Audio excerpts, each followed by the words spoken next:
ఇవాళ మనం నిమ్మకాయ పులిహోర ఎలా చేయాలో చూద్దాం. ముందుగా 1 కప్ రైస్ తీసుకొని దాన్ని 3 టైమ్స్ వాష్ చేసుకొని 1:2 వాటర్ పోసుకొని కొంచెం ఆయిల్ వేసుకోవాలండి. కొంచెం సాల్ట్ కూడా వేసుకోండి.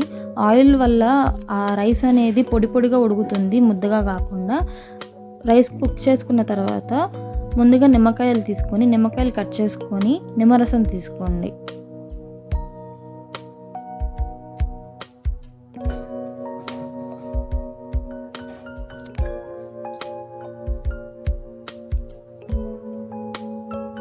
నిమ్మరసం తీసుకున్న తర్వాత సాల్ట్ వేసుకోవాలండి.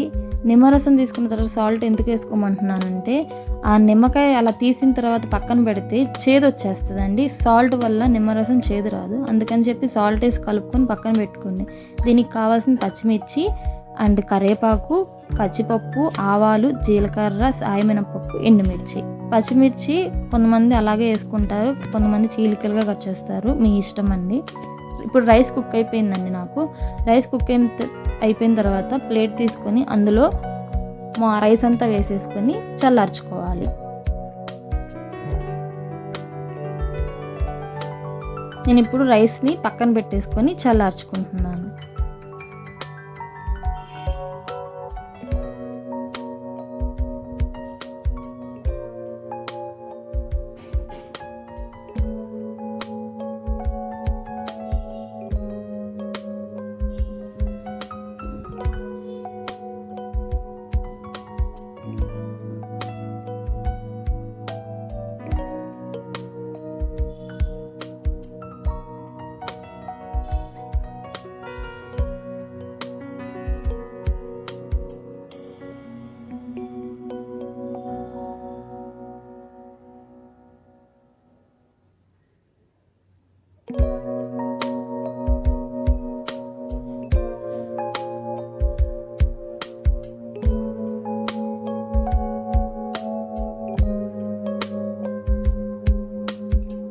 ఇప్పుడు ఒక బాండీ తీసుకొని బాండీలో ఒక 4-5 స్పూన్స్ ఆయిల్ వేసుకోండి. ఎందుకంటే తాలింపుకి కొంచెం ఆయిల్ ఉండాలండి.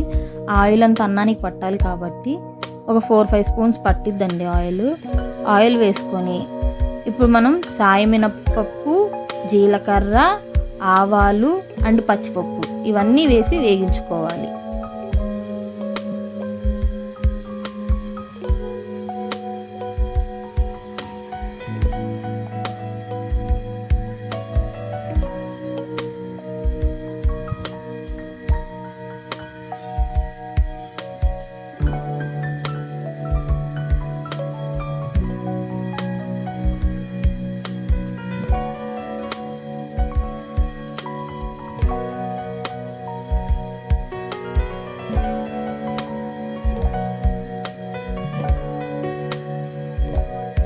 ఆవాలు, జీలకర్ర, సాయమినపప్పు, పచ్చిపప్పు, ఎండుమిర్చి వేయకండి. నేను ఆ తర్వాత ఎండుమిర్చి పక్కన పెట్టేశాను.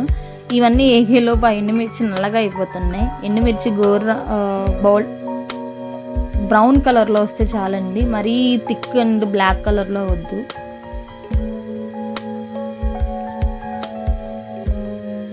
ఆ వేగేలోపు చూసారా ఎండుమిర్చి కూడా నల్లగా అయిపోతుంది. అందుకని చెప్పి నేను తర్వాత తీసేసానండి, పక్కకి తీసి పెట్టేశాను. మీకు అవన్నీ కొంచెం పచ్చిపప్పు ఇవన్నీ వేగాక ఎండుమిర్చి వేసుకోండి, ఆ వేడికి సరిపోతాయి ఎండుమిర్చి.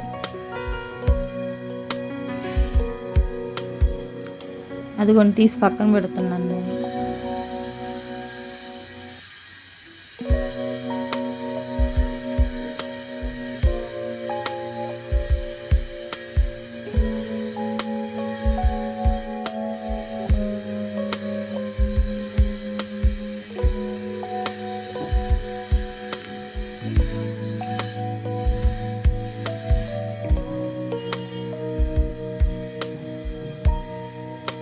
ఈ తాలింపంతా వేగిపోయాక పచ్చిమిర్చి వేసుకొని వేగించుకోండి.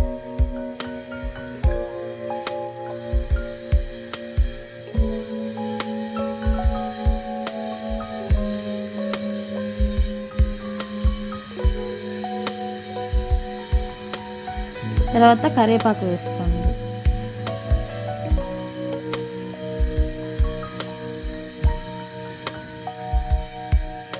ఇప్పుడు జీడిపప్పు అండ్ పల్లీలు ఇవి కూడా వేసి వేగించుకోండి.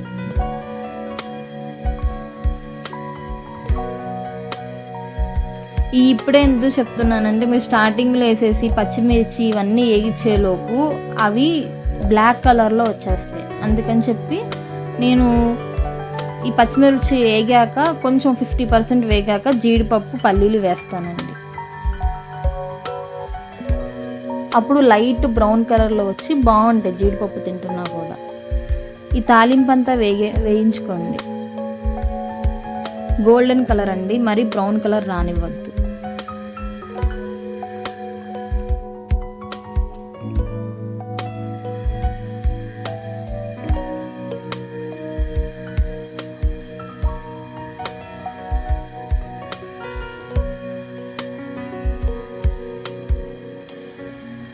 ఇప్పుడు తాలింపు అంతా వేగాక పసుపు వేసుకోండి తాలింపులోనే. కొంతమంది అన్నం మీద వేసేస్తారు పసుపు, బాగోదండి. తాలింపులో పసుపు వేస్తేనే బాగుంటుంది, అప్పుడు ఈక్వల్గా స్ప్రెడ్ అవుతుంది రైస్కి.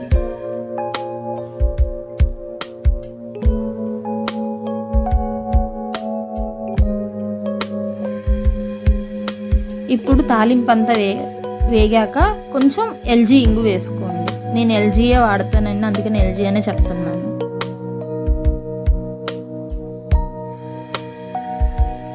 కొంచెం ఇంగు వేగేంత వరకు కలుపుకోండి. 1 సెకండ్ చాలండి, ఎక్కువ అక్కర్లేదు ఇంగు వేగాలంటే. ఒక 1 మినిట్ అలా, ఒక 1 మినిట్ కూడా అక్కర్లేదండి, ఒక 2-3 సెకండ్స్ అలా ఆ వేడికే ఆ ఇంగు అనేది కరిగిపోతుంది, బాగుంటుంది. తాలింపు వేగిపోయిందండి, తాలింపు పక్కన పెట్టేసుకోండి.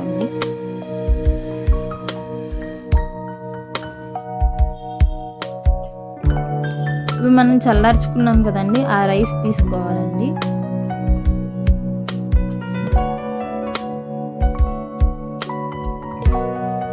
ఆ రైస్ తీసుకొని ఇప్పుడు మనం వేయించుకున్నాం కదండి, ఆ తాలింపు, సాల్ట్, నిమ్మరసం. చూడండి, నేను సాల్ట్ మొత్తం అలా స్ప్రెడ్ చేస్తూ వేసాను. కొంచెమే వేసుకోండి, ఎక్కువ వేసుకోవద్దు. సాల్ట్ తక్కువైనా పర్లేదు, మళ్ళీ యాడ్ చేసుకోవచ్చు, ఎక్కువైపోతేనే కష్టమండి. ఇప్పుడు వేయించుకున్న తాలింపు అంతా ఆ రైస్లో వేసేయండి. అది కూడా అలా స్ప్రెడ్ చేస్తూ వేయండి, ఒకే చోట కాకుండా.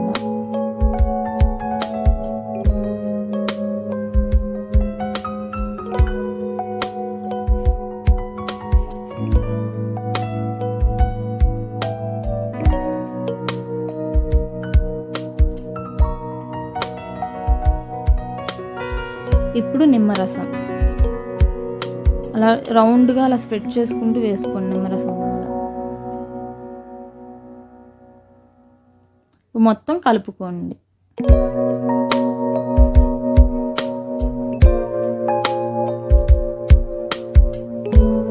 చూడండి, నేను రైస్లో అలా ఆయిల్ వేయడం వల్ల ఉండలుగా రాలేదు. కొంతమందికి ఉండలుగా వచ్చేస్తుంది, రౌండ్గా, ముద్దలుగా. ఇప్పుడు నేను కలుపుతున్నది పొడిగా చాలా బాగుండి ఈక్వల్గా స్ప్రెడ్ అవుతుంది తాలింపు అంతా, ఆయిల్ అంతా.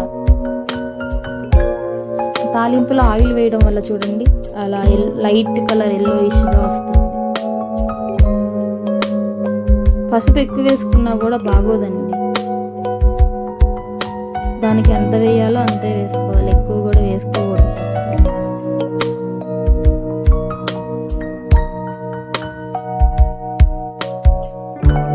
నేను ఇంతక కొంచెం ఆయిల్ ఆపానండి, మళ్ళీ ఎక్కువైపోయిద్దేమోనని. ఇంకా నాకు పట్టిద్ది, అందుకని చెప్పి దానిలో ఇంకా వేసేసుకుంటున్నా. టోటల్ ఎంత ఉందో అంత బాండీలో.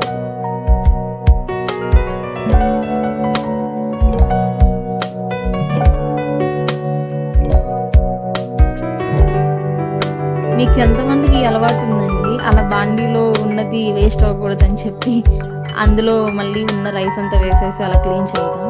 కామెంట్ చేయండి. నాకు అలా వేసి ఆ బాండీలో అలా కొంచెం రైస్ వేసి మొత్తం క్లీన్ చేసి వేయకపోతే ఏదో సాటిస్ఫాక్షన్ ఉండదు.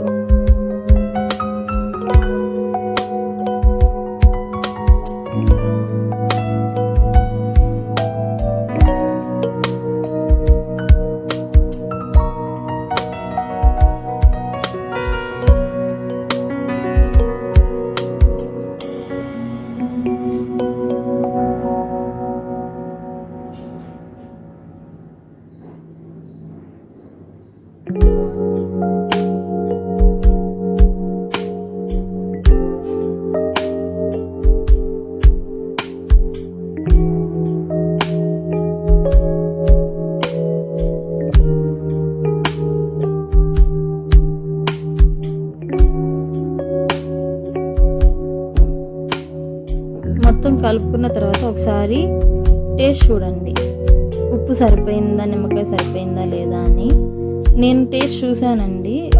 నేనే కాకుండా మా హస్బెండ్కి కూడా టేస్ట్ చూడమని చెప్పి ఇచ్చానండి. చాలలేదు. నేను ఇంకా మళ్ళీ కొంచెం నిమ్మరసము, కొంచెం సాల్ట్ 2 వేసానండి.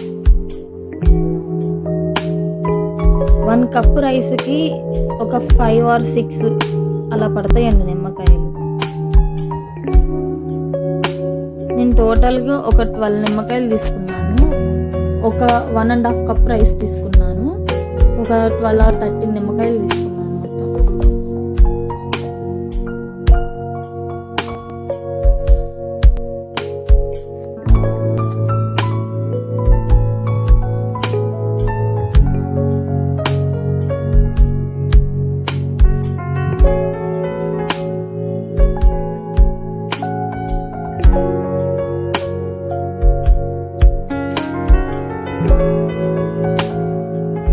మనం అంతా కలుపుకున్న తర్వాత లాస్ట్గా సన్నగా కట్ చేసుకున్న కొత్తిమీర,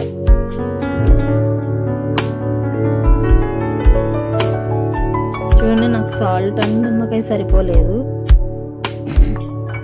మళ్ళీ మొత్తం కొంచెం వేసుకొని కలుపుకుంటున్నాను.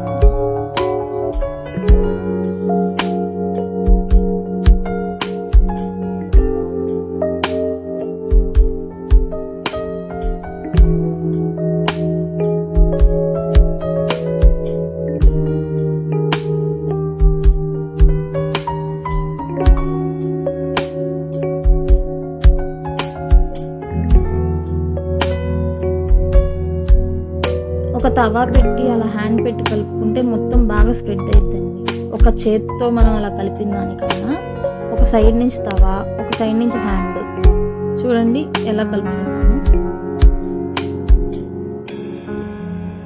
అలా కలుపుకోండి, బాగుంటుంది.